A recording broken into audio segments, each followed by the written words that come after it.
Yeah, so definitely got robbed when it comes to, not being able to see Tracy and the potential of that career, man. Like that shit. Dog, I mean, I'm talking about we used to go crazy. NBA Live '07, he was on the cover, and my boy Chris picked, the Lakers. I picked T Mac. Like it was just, he was really that guy. He was really crazy nasty. You feel me? Um, Another one that's as obvious is for me is it's Steve Rose. I mean that shit is, you talking about the youngest MVP of the league. You talking about the electrifying play, and to get hurt the way he did too in a game that they win in. It's not even that much time left. It's just fucking devastating. And yeah, he came back and he still had an okay career, and got a lot of respect around the league, of course, from his peers. Drop 50.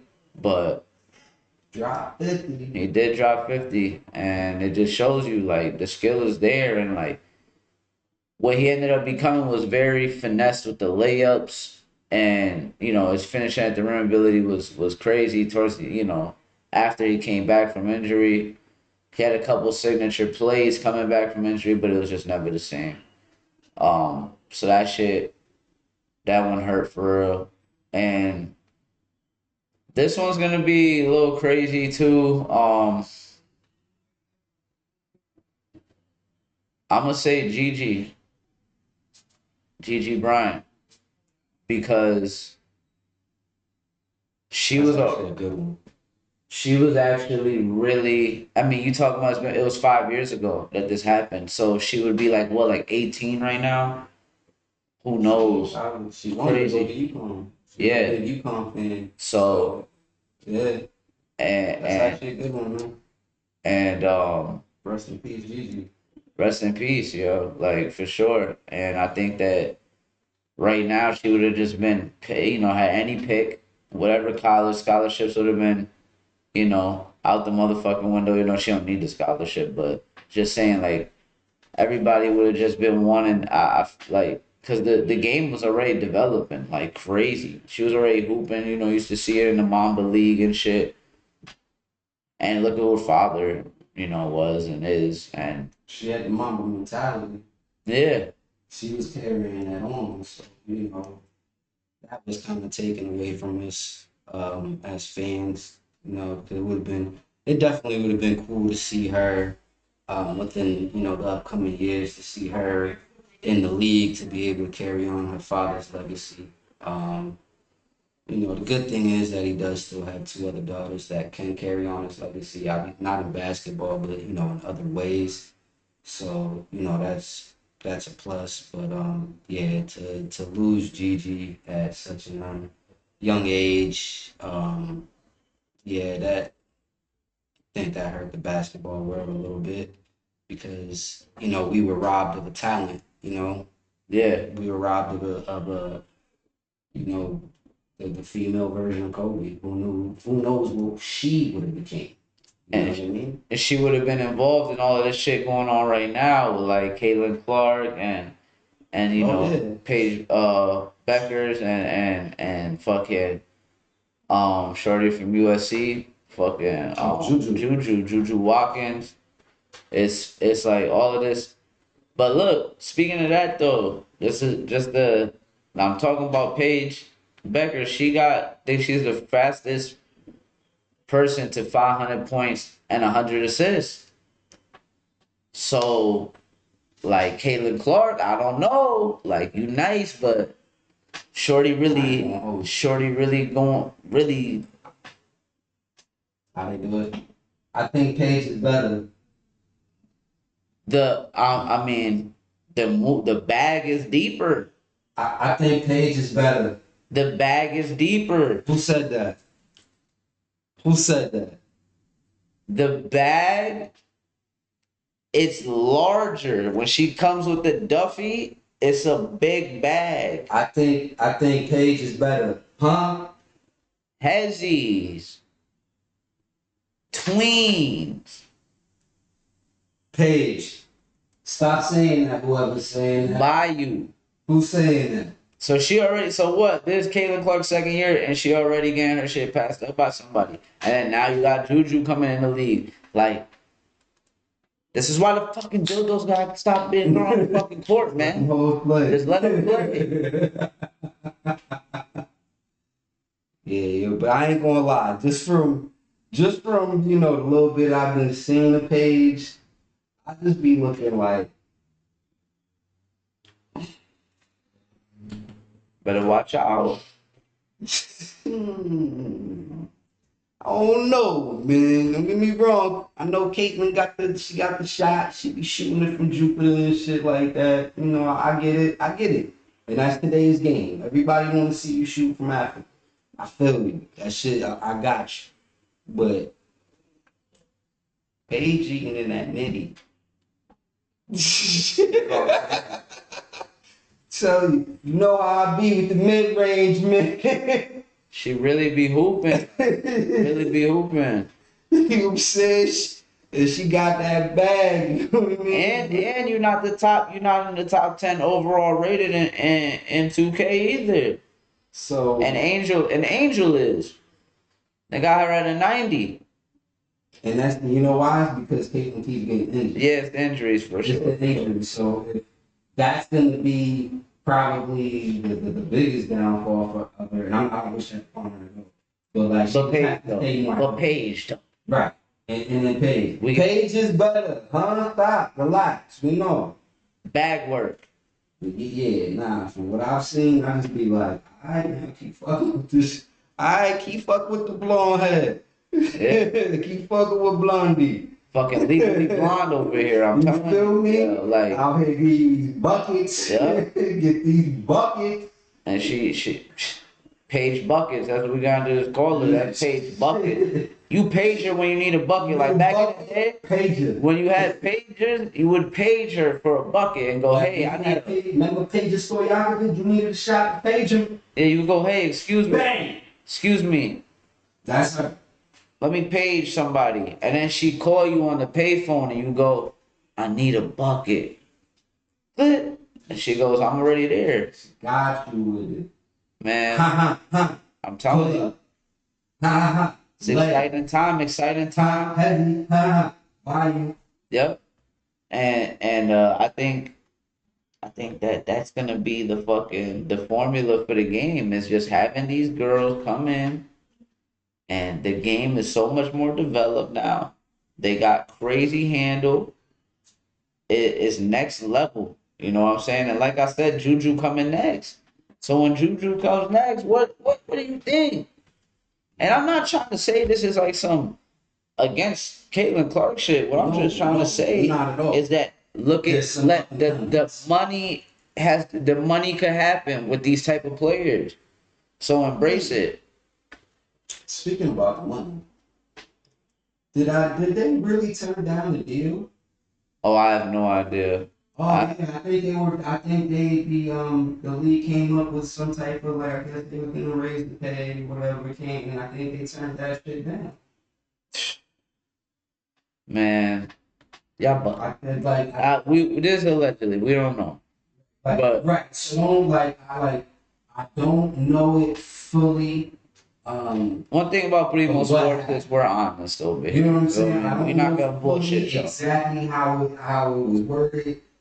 So don't take my word for it. But I do believe that it is out there that they came to some type of an agreement, or they need to come to an agreement. The league made an offer to them to raise it to, I guess, a certain amount, and they turned it down. Maybe you guys can help me out there in the comments or something like that. Put in the comments exactly what happened. What they were offered. Yeah, I'll make sure. Yeah, I'll clip this and make it a short as well, so that way y'all could, just pinpoint focus on this conversation. Help a brother out. Each one teach one. But look, that's all I'm saying. We're here to help everybody out, and I'm here to help you out with UFC 319. I got the locks, Lex.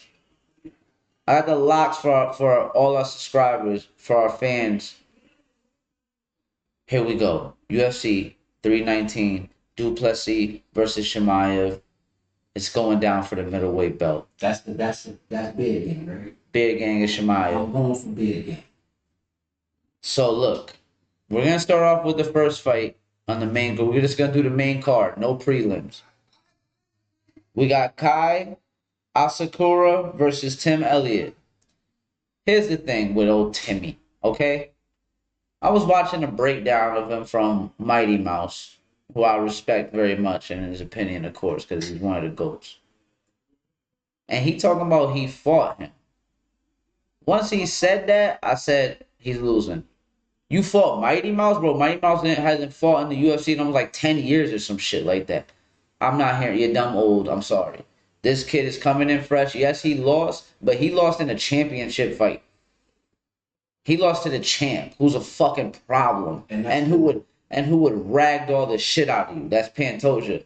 But the person I'm talking about is the Japanese kid Kai Asakura. So Yeah, I like that guy. yeah, I got him money line. Everything. Listen, this isn't money line. I got him -3.5, basically meaning that he's got to dominate all 3 rounds, which I see him doing that. I honestly see him getting a finish. So moving on from that, next fight we got Michael Venom Page versus Jared Cannonier. Let me tell you something. Jared Page is the ball dude, right? Page, no. So Jared Cannonier, Michael Venom Page is the ball dude. So his style is he comes from a point fighting background. So point fighting is like fencing, where one strike, if you land it, it's then you stop. You acquire points by hits. He's a fucking master at that. So his pause in and out game is next level, and nobody can figure it out. Yeah, no, you can see through his movements the way he's constantly dodging. Jared is, he's got crazy skill, but when it comes to these type of fighters, he doesn't have the style for that. He's gonna have to grab him up and try to wrestle him down. But Michael got all of that. Like, he's not a wrestler, but he got crazy defense against it. Mhm. He's long, he's lengthy. Okay. He's gonna probably he might win by a finish as well. I got him dominating all 3 rounds, so I got him -3.5 as well. Then we're going on to Carlos Prates versus Jeff Neal. Now, Prates is coming off a loss to a savage, Ian Gary, that was a 5 round banger, right? But at the end of it, he was beating the shit out of Ian Gary and almost finished him. So he got up out of there by the skin of his teeth, to be honest. It really could have been wraps for him. So now you have to think that he knows this, that he needs to apply pressure earlier. Jeff Neal is a problem, seasoned veteran, has fought, cream of the crop, pause people as well. But right now, Carlos Prates he has a touch of death. I got him winning straight money line. So now we're moving on. We have Leron Murphy versus Aaron Pico, I'm sorry. So Aaron Pico's coming from Bellator. Mm-hmm. Now the last 2 people that came from Bellator, straight L's off the rip, first fight in the UFC. It's a different animal, it's a different spotlight. This is a crazy card, so that shit is gonna be, that fucking stadium's gonna be packed. So you think he gonna be nervous? It's not even nerves. It's a little bit of nerves. Yes, it's a little bit of nerves, but it's just UFC nerves. Because I'm pretty sure that, Bellator crowds are crazy too. But like you're not. Because yes, that crowd is crazy, but now you're also the crowd at home is way crazier. So you got millions of people watching you possibly getting knocked out versus you got like 20,000 people watching you probably get knocked out. Right. You know what I mean? So and LeBron Murphy is a fucking problem. He's undefeated. And I see he has a complete game. And his last fight, he had got taken down and got up out of there, knocked dude the fuck out with a fucking knee to the face while the dude was shooting for a takedown, timed it perfectly. I think what I'm trying to say is right now, I think he's in his bag moving forward to where anybody that's in his way is not going to really matter because he's going to be fighting for a championship. Yeah. This is what I'm saying. I think he's going to be fighting for a championship very soon. And this is all just a setup for that. Yeah, so I got him money line, and that's a +145, so that gets you some chicken. Now, moving on to the main event, you got Hazmat Shemaev versus Dracus Duplessis. Look, Duplessis is the most awkward. He's like Paul. He's like the Paul Pierce of fucking UFC, where it's like it ain't flashy. It's just effective. It looks sloppy sometimes. Like But it he looked gets like it done. it looked like you forcing it, but it goes in. Pause. So it's the same thing with him, where it's like it's unorthodox, but it's powerful. He's a big guy naturally. Hazma, Shemaev fights welterweight as well. So, he's probably a little lighter walking around weight than, but bro, this dude's a fucking problem. And ever since I seen him, it's the same thing that I'm saying about the Murphy kid. I'm like, no, you're gonna be champion. I know this for a fact. Like you're too crazy. And I think he gets him out of there, and I think it's a finish as well. So that's why I got it minus 5.5 rounds. From what I So seen, because I was watching highlights, and he just seems like a fucking machine.